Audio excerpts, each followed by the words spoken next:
This episode is brought to you by Progressive, a leader in boat insurance. Welcome aboard to Carefree Boating. Here, we don't worry about the what-ifs, because we explore with Progressive Boat Insurance for as little as $100 per year for a basic liability policy. Progressive also offers a variety of other coverages and can help you cover repair costs when you need it. And with discounts like multi-policy, safety courses, responsible driver, and more, your mind can really float free. Cruise on over to Progressive.com to get a quote today and see if you could save. Progressive Casualty Insurance Company and Affiliates. Rate and discounts not available in all states or situations.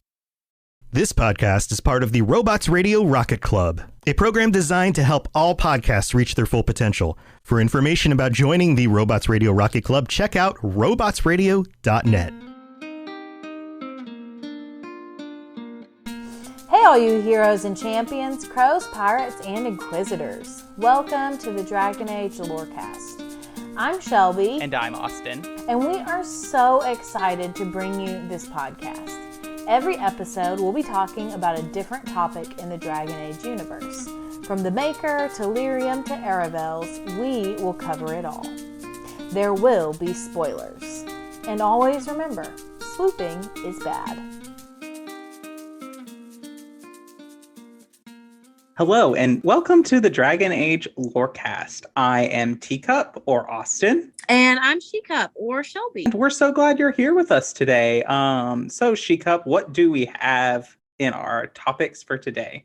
So, we have been talking about factions all throughout our season 2, as you know. And for the past couple weeks, we have been talking about like mercenary groups and assassins and Sarah especially. And so we're continuing that trend today, and we're just going to be talking about several different mercenary groups, minor mercenary groups. And before we get started, I should preface this. I'm defining a minor mercenary group as like a mercenary group that's really only well known in one country. So we're not going to talk about the Antivan Crows because they're well known all over Thedas. So we're talking about some minor, smaller groups. Now, minor mercenary groups doesn't mean that they're unimportant. It just means they're smaller and less well known. So, are you ready to talk about some Dragon Age? I am so excited to talk about some Dragon Age today. Well, let's get going. All right. So, right off the bat, I don't have fun facts today because we're highlighting a bunch of different things and there's just not time. So, I'm just going to dive right in. We are first going to talk about the Iron Bull's Chargers. Woohoo! I know some people that are going to be really excited. So the Chargers are a mercenary company founded and led by the Iron Bull, one of our companions, if you choose, in Inquisition. They are actually pretty well known, but specifically in Orlais, which is where they mostly worked. I have a question. Already? Wow. Okay, go ahead. Have you ever seen anyone who doesn't recruit the Iron Bull? I don't know, but I'm sure they exist because I would imagine that people who are role playing like super Androstian, like Chantry, Inquisitors would probably not recruit him because he's Kunari. Yeah, that's fair. Just my thought. I mean, I always recruit him. You know, I am of the opinion I recruit everybody. Like I Yes. want all the companions because it's the completionist in me. Like the game is not, I didn't do the game correctly if I don't get every companion. Yeah, I totally agree. But like, didn't you not recruit Sten your first playthrough in Origins? Okay, but to be fair, I didn't know. Because at that point, this is in my defense. At that point in games, companions were presented to you. You didn't have to go like looking for them to recruit companions. They were part of the story progression. If you say so. Okay, let's get back to the content, back to the Chargers. Before founding the Chargers, the Iron Bull actually was working for another mercenary company, and that company was called the Fisher's Bleeders, which is really hard to say. And they were not very good, like at all. So the Iron Bull took the best of the Fisher's Bleeders and started the Chargers. And however, he founded the Chargers while he was acting on orders from his superiors in the Ben Hassrath. part of the Kunari. The company acts as a front, accepting contracts from Orlesian nobles and then relaying the gathered intelligence back to the Ben Hassrath. Being Kunari, of course, Iron Bull couldn't really be picky about who he would hire, and so he just really kind of accepted anyone who had his back and earned their keep, no matter their race or age or origin or anything like that. So because of all of these things that we've already been talking about, they probably are the most famous mercenary company in Thedas, which mercenary companies are not really famous at all. So it's not really saying much to be the most famous mercenary company in Thedas, but it's pretty significant when you've got a mercenary company in Orlais that's led by Kunari, has a Teventer second in command, a Dalish elf, a dwarf, and it's just this very diverse company. I feel like they would stand out and make headlines. They definitely reek of a D&D party. Oh, 100%. I want to play that campaign. Who's DMing? Guess me, the forever DM. I guess so. Okay, so the Chargers are also fiercely loyal to the Iron Bull, which we have the benefit of seeing in game in Inquisition. And they do have fewer than 50 standing official members, which means they're pretty small. And so they specialize in like shock troops and skirmishes. They're not your front lines battle kind of people. They're like specialized ops who go in to do a very specific thing. So I wanted to talk about a few notable jobs because some of these are pretty funny. So Crem, Iron Bull, and at least 5 other members alone defended a town from over 50 bandits. So 7 people defended 50. That's pretty impressive. And the villagers paid them in rice, which I think is just a very hilarious little footnote. They also cleared some magical trees, sylvans, from land belonging to an Orlesian noble in the Dales, which I believe is a reference to the end of the Masked Empire. They also dressed up in feathers to scare a noble's rival whose death was foretold to come on feathered wings. That same noble later died by choking on a chicken bone. That's my personal favorite one. Are we sure Sarah's not a charger? You know what? I think she could be. Very easily could be. They also cleared a bunch of nests of spiders from an estate in Navarra. The Chargers harassed an actual giant to get it to chase them out of its resting cave into the path of a noble who would use a purchased charm to then control the giant. The charm did not work, and the noble was classic. They were also sent to the Hissing Wastes with Dorian to help Marius and Tessa Forsythia take down a camp of 50 Venatori. That's really impressive. They defended Montfort from a demon attack, prevented another civil war in Orlais by defeating a would-be usurper in single combat in Perendale. They're collapsing the better part of a mountain on demons and Red Templars in Southreach, and they drive back demons from the shores of Lake Calenhad. They're very active, very active. They do a lot of stuff, which makes them very impressive. Right. They're kind of, I like to think of them as the Inquisition special forces, like the people they send in for really sensitive or valuable strike moments that either aid or help the main army. Yeah, and I think that that's accurate. You see that in some of these this list that I just told you. So yeah. Mm-hmm. So some of the members that we know of who are named are as follows. The Iron Bull is the founder and leader. Cremisius Aclassi, also known as Crem, is second in command. Dalish is an elven apostate who insists that she is an archer. There's Grim, Rocky, Skinner, and Stitches. And I think those are all of the named ones that we know of. I have a question. Are all the Chargers members of the Cune? No, I don't believe so. Okay, I was just curious because that might be one of the reasons that Dalish insists that she's an archer, because the Cune is, if you think Orlais is harsh on its mages, you hadn't seen nothing. Yeah, I agree. But no, I don't think that they are all part of the Cune at all. They just have to be okay with being around it, I would imagine. But yeah. So I also, there is the scene in Inquisition where you can hang out with the Chargers and basically have a night of drinking, and they sing you their song. And I'm not going to sing it, but I am going to tell you the lyrics.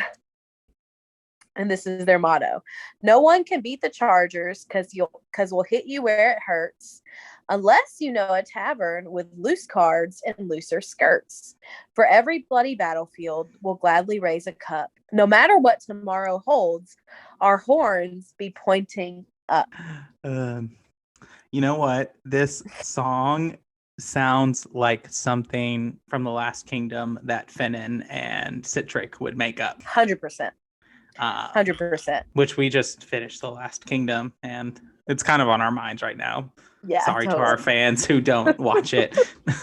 It's a good show. You should watch it. Yes. Yeah. So I love their motto. I just think it's very fun. So the Chargers can also be dispatched throughout Inquisition. This is something I didn't know until like my third or fourth time playing through the game. Like you can go to Crem or Iron Bull, I think, and ask, I think it's just Crem, and ask him like, hey, how can we use you? And he'll give you quests that you can then go and do at the war table. I had no idea. And then I found out about it and did like 2 of them, and they stopped. And then I didn't realize that if you pick the wrong person, like Liliana, Josephine, or Cullen, they don't give you any more. So I found out that the hard way. Anyway. As Inquisition often is. Yeah, exactly. So you can send the Chargers to Therenfall Redoubt or to Redcliffe Castle to investigate. You can send them to Persuade Orlesian Mercs to end the War of the Lions, which is the Orlesian Civil War. You can send them to find remains of the dead at Haven and a bunch of other just like miscellaneous side quests. So how do they join the Inquisition? Some of you may be wondering. Some of you are probably not wondering at all, but I'm going to tell you either way. Eventually, the Iron Bull is contacted by the Ben Hassareth to discuss an alliance with the Inquisition. Returning to the Storm Coast, they disrupt Venatori attempts to sink a Kunari dreadnought, only for the Chargers to be overrun. The Iron Bull, and then consequently the Inquisitor, are left with the choice to order a retreat, which then dooms the dreadnought and results in Bull being declared Tal Vashoth, or to have the Chargers hold their position long enough for the dreadnought to clear, resulting in the death of the entire company, but cementing the alliance between the Kunari and the Inquisition by destroying the Venatori on the coast. This is like the most discussed thing about the Chargers. Like, do you save the Chargers or not? I will be very honest. I've never not saved the Chargers. So that's where I'm at. What about you, Austin? I've never not saved the Chargers. I have not done the mission. You've not done the mission? I didn't talk to Bull enough through my first playthrough, and so I get to Trespasser, and it's sad. I was very sad. So what happens if you just don't do the mission? It's it never comes up, but the same result on if you sacrifice the Chargers happens. So do the Chargers still live? Yeah, but you have to kill Bull. Right, he's still part of the canon. Interesting. Well, in the years after Inquisition, if the Chargers still exist, they continue to hunt Venatori, and they continue to hunt demons. And they get a dragon skull for Bull's birthday. They do. I love that. It's so hilarious. Okay, let's move on to our next mercenary group, if you're ready. Yeah. Okay, the next one is from your fave game, Dragon Age 2. This is the Flint Company mercenary group. They operate out of the Free Marches, and we encounter them, like I just said, in Dragon Age 2. We first meet them in the Exiled Prince DLC with Sebastian. The Flint Company is hired by the Harriman family to assassinate the Vale family. The Harrimans are looking to, seize political control of Starkhaven, away from Sebastian's family, as we know. The Flint Company is successful in their attempts to eradicate the Veils. They just can't kill Sebastian. He's the only one left, and he basically swears vindication on them. And they're not able to assassinate him because he's located in Kirkwall during the assassination. So Sebastian obviously seeks revenge, and then you, as Hawk, encounter the group as well. And as a result, the Flint Company is rendered completely defunct because none of its members remain alive after Hawk's excursion. So they are goodbye. Right. The DA2 group is probably the group of companions that I want to cross the least. Why? You think they're the most dangerous? No, I think they're the ones most willing to just say, screw it and kill you. That's probably true. They're also the most chaotic, and that just breeds a level of not caring for your own safety, The motto of Hawk's group is emotional problems and no impulse control. That is very much accurate. So yeah, it's not surprising to me that the Flint Company is no more. And it's not like Hawk wouldn't have sat out to be like, okay, I'm going to eradicate the Flint Company. It would have been like, oh, well, this happened now. Yeah, 100%. So the next one is called Valo-Kas, which, as you might guess, is a Kunari group. Or more accurately, they are a Talbashoth mercenary company. And they're named after the Kunwat word for a greatsword.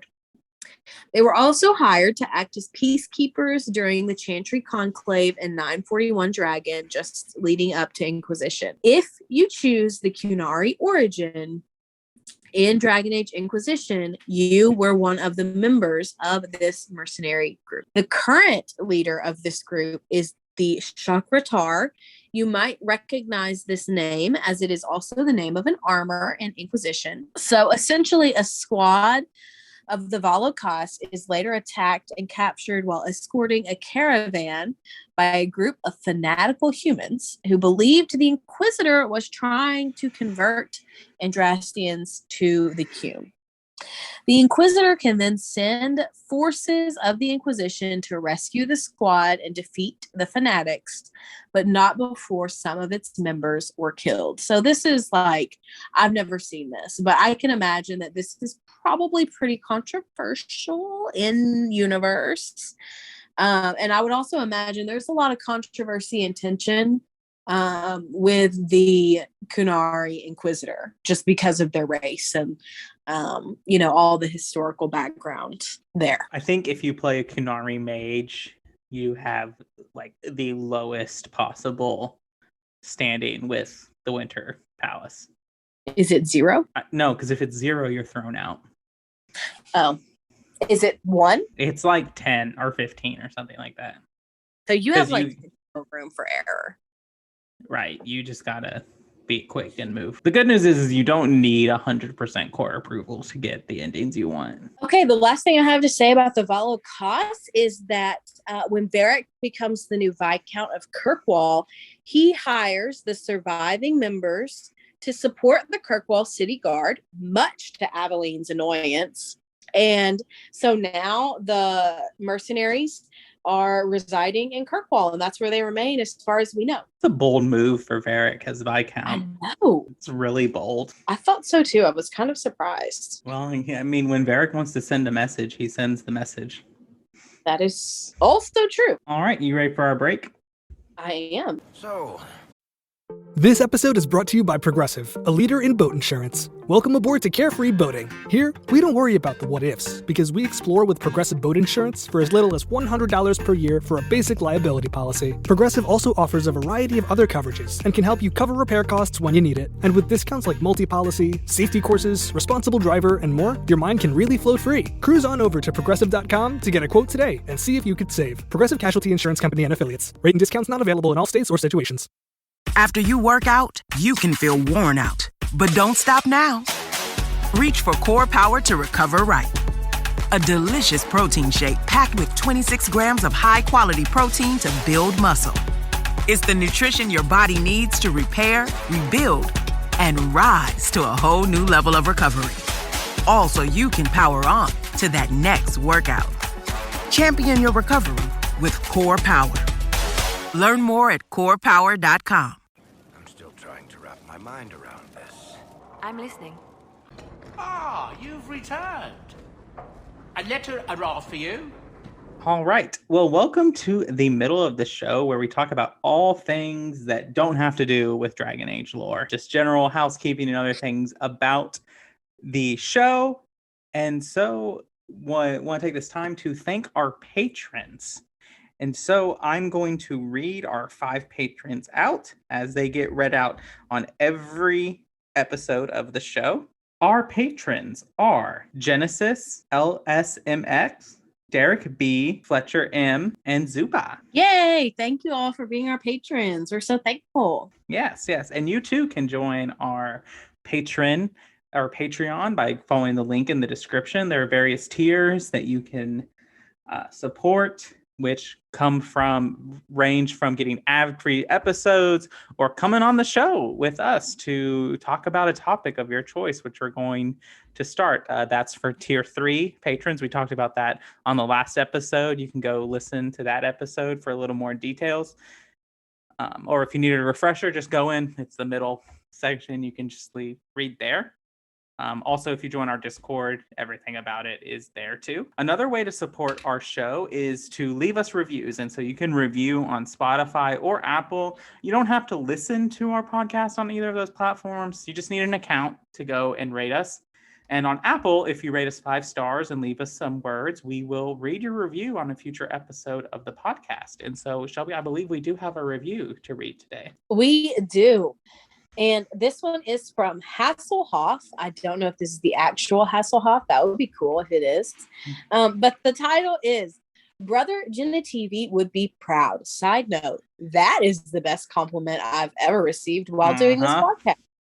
Your inner historian is just very happy. Yes. So Hasselhoff says this. Excellent show. I'm a longtime veteran of Dragon Age. Been playing since Dragon Age Origins came out. The hosts make Dragon Age lore easy to digest in an easy manner that new players and veterans can learn something from. And always remember the wise words of Flemeth. Such manners. Always in the last place you expect them. Like stockings. I love that quote. That's hilarious. Thank you so much for your review. Yes, thank you so much.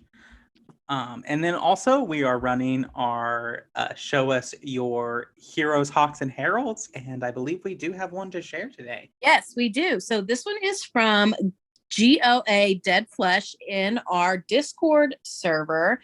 So if you want to show us your heroes, hawks, or heralds, you can hop in our Discord server and it's super easy to share there. So his herald is named Jin Redman, and he is a human mage, was heading to the conclave and then doesn't really remember anything else. Of course, remembers the person that helps lead them to safety during the explosion. And then he saw an angel, and her name is Cassandra, relatable. And he trusted her a lot throughout Inquisition, and she led him to side with the Templars. And Jen also acquired all of the squad mates, all of the companions in Inquisition, and he is, quote, a nice guy until you put him and his team in danger. That is also very relatable. And in his free time, he likes to hang out with the Iron Bull and the Chargers, and they like to hang out in the tavern, and they like to drink and hang out with each other. And that's a little bit about Jen Redmond. Thank you so much for sharing your herald with us. Yes, thank you. All right, well, let's get back to the Dragon Age. My friend. You fear barbarians will swoop down upon you. Yes, swooping is bad. Yeah, this is gonna be fun.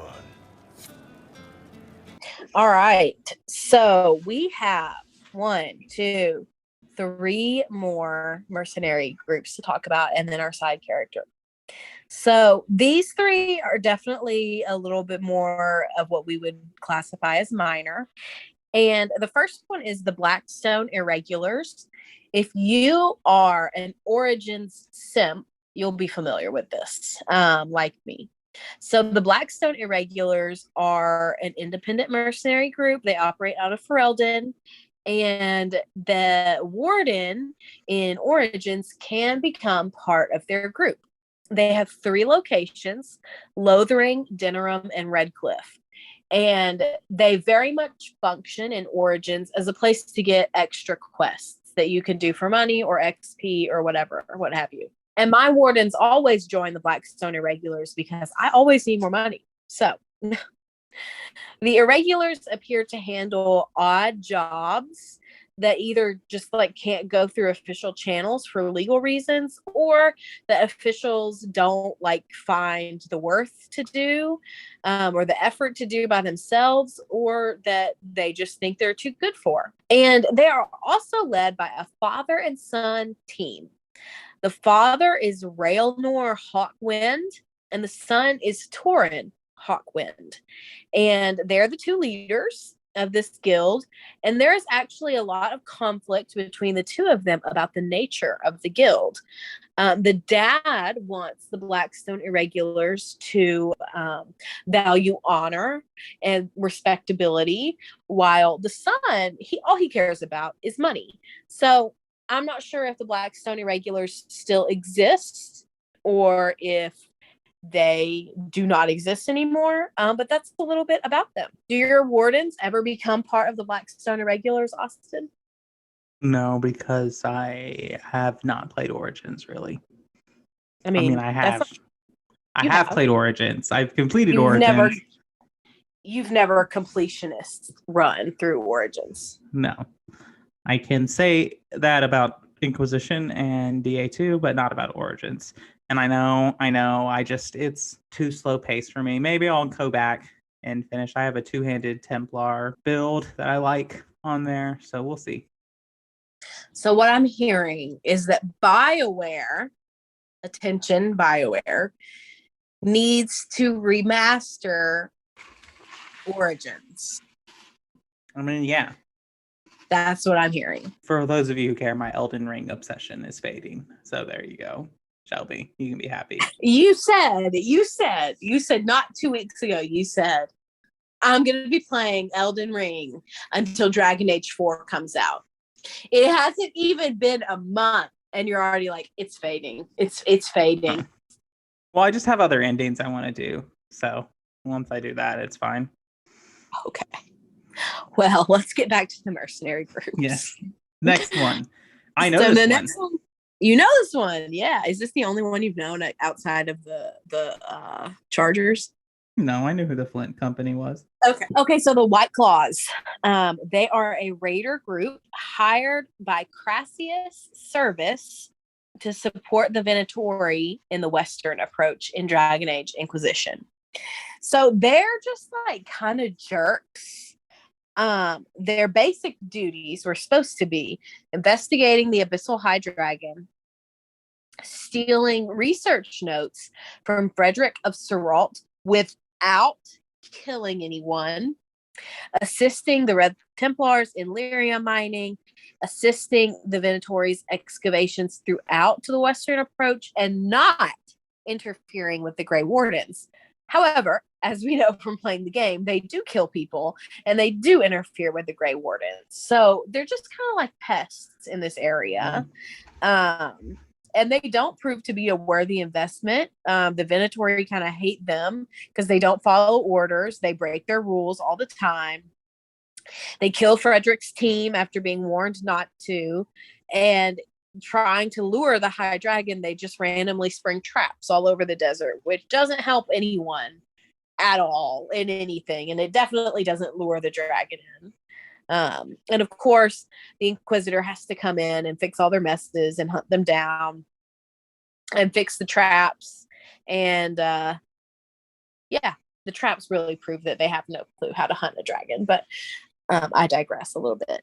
So I would say the White Claws also no longer exist. I would imagine the Inquisition pretty much hunts all of them down. All right. You ready for the last one?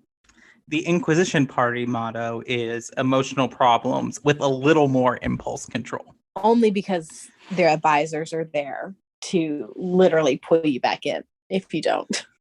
Yes. Okay, anyway, let's move on to the last one. This one's going to be really short. So the last one that I have are the Ruby Drakes. And this one is probably not familiar to most of you. But this is a small mercenary company led by Amadis Vale during the Fourth Blight. Amadis is a relative of Sebastian Vale. And the Ruby Drakes helped fight the Darkspawn during the Fourth Blight. They also, at least their leader, had a griffin and was a griffin rider, even though she was not part of the Grey Wardens. But they're pretty renowned. They helped a lot in the Fourth Blight, which is pretty impressive because they weren't Grey Wardens at all. And we learn about them in the book Last Flight. So if you're interested in seeing a little bit more of their story, I definitely recommend you read that book. Any thoughts on these different mercenary groups? I would like to see more mercenary groups like the Chargers that we don't automatically have as enemies, because that's kind of how most of them have been. Yeah, I agree with that. I would love for them to bring back the Chanter's Board, quest giver kind of thing that's more than just random person standing. You know what I mean? I like that function in the game. Yeah. And I think that we might see a return to that. I think the issue is they don't want things to feel too grindy, and those quests can definitely feel like grinding and not really progressing a story. And so but the whole point of those kinds of quests are that you don't have to do them. Right. I don't know. Anyway, any other thoughts before we go to our side character? Nope. Okay, I'm so excited for our side character today. This character is super beloved by the fandom, by me also. So our side character for today is Cremisius Aclassi, also known as Crem. Mm-hmm. Crem is awesome. I love him. So let's just get into the basic biographical history. If you have any questions, you can stop me along the way. Sound good? Yep. So Cremisius Aclassi, also known as Crem, is a member of the Inquisition and is the second in command of the Iron Bull's Chargers mercenary group. Crem is also, in addition to Maevaris, is a trans character in Dragon Age. And Crem is actually the first transgender character in Dragon Age, technically, because Maevaris is not presented in the games yet. And the comics that she's in came out after Inquisition. So Crem is the first. So Crem was born into a non-magic family in Tevinter. As we've discussed on former episodes, this means that they are not in a good place in the status and ranking in Tevinter. They would be classified most likely as poor in Tevinter, and they would be looked down on by the Magisterium for sure. So Crem's father was a tailor and had a tailoring business for their family when he was a child. And also as a child, Crem realized that he was different from other kids, and he beloved his father. That doesn't make him different from other kids, but he would often pretend to shave with his dad. So when Crem reached adulthood, his mother began to pressure him to get married, settle down, be a good Tevinter child. And she really pressured him to get married to the son of a wealthy merchant. And Crem didn't want to do this, of course. And his mother saw this as a way to rescue the family from slavery, because they're very much on the verge of descending into slavery as a family. And Crem he couldn't do this. It wasn't authentic to who he was. It wasn't what he wanted to do. And he just could not live a life that was false. So instead, he refuses, and it destroys his relationship with his mother, of course. But the family didn't immediately fall into slavery, thankfully. But sometime later, they do, because a magister who wants to do good in the world, he gets this idea that to save the poor, he could have his slaves make clothes for the poor and sell them for very, very cheap. This obviously put Krem's family's tailoring business out of business, because who can compete with slave labor, right? So Krem's father then sold himself into slavery to save his family. So it's at this point that Krem goes into the military, partially to help his family, and he sends money back home. But Krem enters the military and lives as his authentic self, as a man. And he was able to do this by bribing the doctor who did the yearly physicals. And Krem served in the military for many years. But his secret was revealed when a new doctor or healer came on board in the military, and that healer then reported him. Krem was ultimately faced with 3 options: slavery, execution, or go on the run.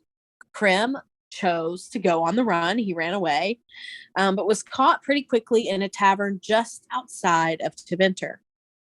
He was then attacked for deserting the military, but the Iron Bull came to Krem's rescue. He was in this tavern. And so in this fight, this is how the Iron Bull lost his eye. He saved and rescued Krem in this instance. And afterward, the Iron Bull hired Krem, and they created the Bull's Chargers. Good guy, Bull. I know. I love that story. It really illustrates, I think, both of their characters really well. Because Krem is like such a nice person. He's very kind, but he's also a person that is like going to tell you the truth. Like, he's just going to be honest and authentic.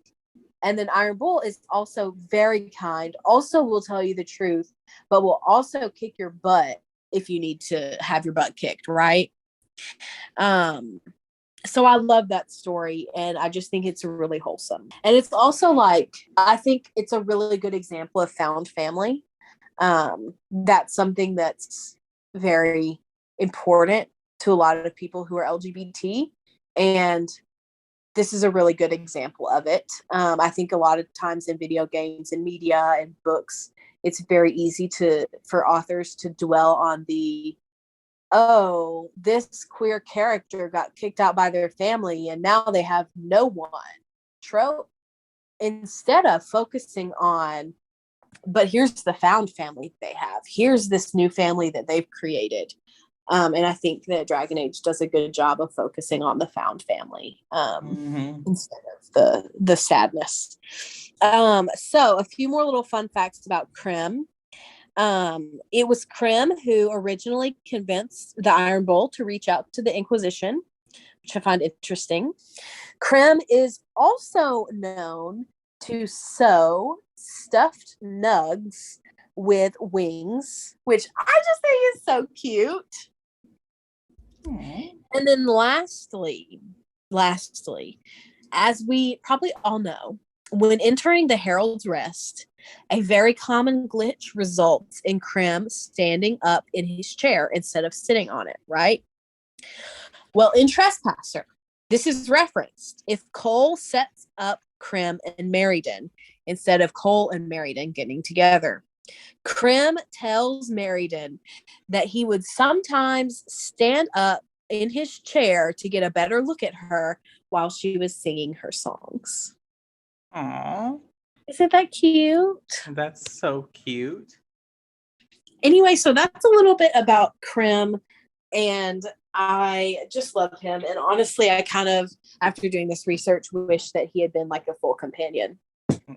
I'm hoping that we get to see him more in DA4. I don't know. I doubt it, because you can kill the Chargers, you know? Yeah.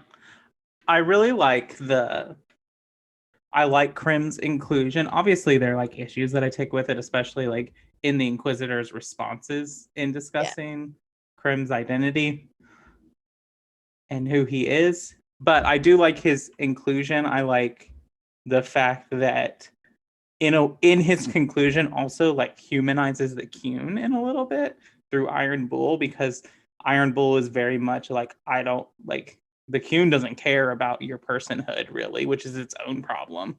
Mm-hmm. But Bull doesn't care who you are, where you're from, what race you are, or anything. If you can kick Tevinter butt, you can come be a Charger. You can be part of the Chargers. Yeah, absolutely. Yeah. And I think we were talking about this the other day in the Discord server, about how Crem did a lot at the time the Inquisition came out, like in terms of trans characters back then. I mean, there weren't that many. And I say back then like it was 20 years ago, but it was almost 10 years ago. But I think we've come a really far way since then. I know as a society, it seems like we're always progressing, but I do hope that we get more development in DA4 with more trans characters. I hope we get Maevaris, and I really hope that they improve on that dialogue that they kind of fumbled in Inquisition. That's something that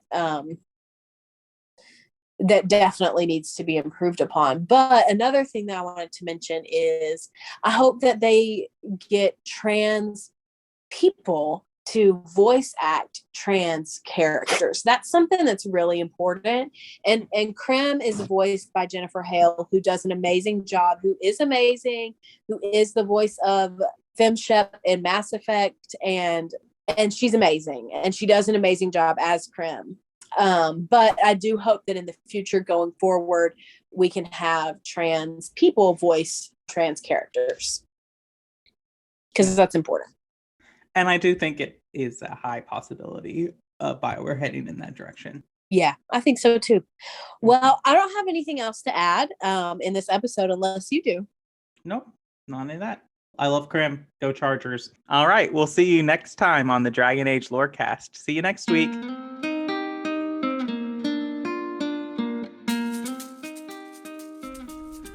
Thanks for listening to the Dragon Age Lorecast. As always, you can find us on Twitter at DA Lorecast. If you have any lore questions, topics to unpack, or side character suggestions, email them to us at dalorecast@gmail.com. The Dragon Age Lorecast is a part of the Robots Radio Rocket Club. You can join the Robots Radio Network Discord by clicking the link in our episode description. If you enjoyed our show, we'd love it if you'd subscribe and give us a review. See you next time. Have you ever wanted to deep dive into the lore and stories behind all your favorite Marvel movies? Then do we have the show for you. I'm Captain Shenko. And I'm Psych88. Join us as we dissect the media megalith that is the MCU. We'll talk about the origin stories, the fights, and everything in between. The MCU Lorecast releases on all major podcasting platforms on Mondays as part of the Robots Radio Rocket Club and can be found on Facebook, Twitter, and Instagram.